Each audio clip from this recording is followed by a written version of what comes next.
ગાંધીનગર મહાનગરપાલિકામાં ટૂંક સમયમાં નવી ઇલેક્ટ્રિક બસો દોડશે। પીએમ ઈ બસ સેવાના નામે બસની સુવિધા શરૂ થશે। પ્રથમ તબક્કામાં 40 સાથે બસોને દોડાવવામાં આવશે। એર કન્ડિશન બસમાં દિવ્યાંગો માટે ખાસ વ્યવસ્થા હશે।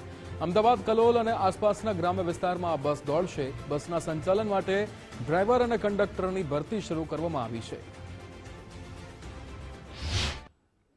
જિલ્લા રોજગાર વિનિમય કચેરી ગાંધીનગર દ્વારા આજ રોજ તારીખ 5 જૂન 2026 રોજ અહીંયા જ આ કેમ્પસમાં જ એક રોજગાર ભરતી મેળાનું આયોજન કરવામાં આવ્યું છે, જેમાં આ ઇલેક્ટ્રિક બસના સંચાલન માટે ડ્રાઈવરોની ભરતીની પ્રક્રિયા અત્યારે હાથ ધરવામાં આવી રહી છે।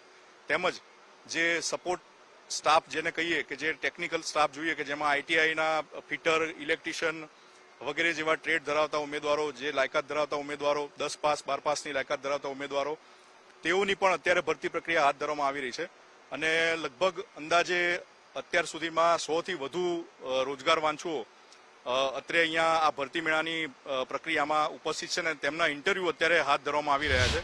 5 જૂન આજે વિશ્વ પર્યાવરણ દિવસ છે અને વિશ્વ પર્યાવરણ દિવસના નિમિત્તે ગાંધીનગર મહાનગરપાલિકા દ્વારા આગામી દિવસોમાં ગાંધીનગરનું પર્યાવરણની જાળવણી થઈ શકે તે માટે ઇલેક્ટ્રિક બસોનું સંચાલન થવા જઈ રહ્યું છે। જી હા, ગાંધીનગરની અંદર આ ગ્રીન કલરની પીએમ ઈ બસ સેવા આગામી દિવસોની અંદર શરૂ થશે।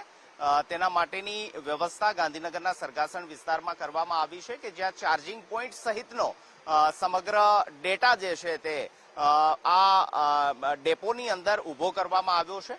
પ્રધાનમંત્રી ઈ બસ સેવાના નામથી ગાંધીનગર શહેરની અંદર આ બસ સેવાની શરૂઆત થશે। શરૂઆતી તબક્કાની અંદર 43 જેટલી બસો હાલ કાર્યાન્વિત કરવામાં આવશે અને આગામી દિવસોમાં 100 કરતા વધુ બસો આ ગાંધીનગર મનપાની અંદર શરૂ કરાશે। મહત્વનું છે કે આ બસ સંપૂર્ણ રીતે ઇલેક્ટ્રિક બસ હશે।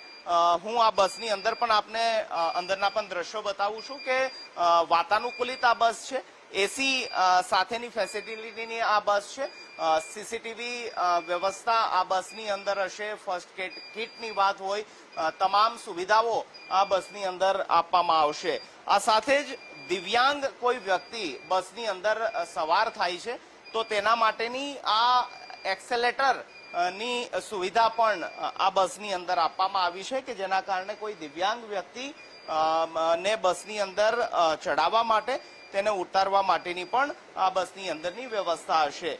મહિલાઓ માટે જે પિંક સીટ આપ જોઈ રહ્યા છો કે ત્યાં મહિલાઓ માટેની આરક્ષિત સીટ છે।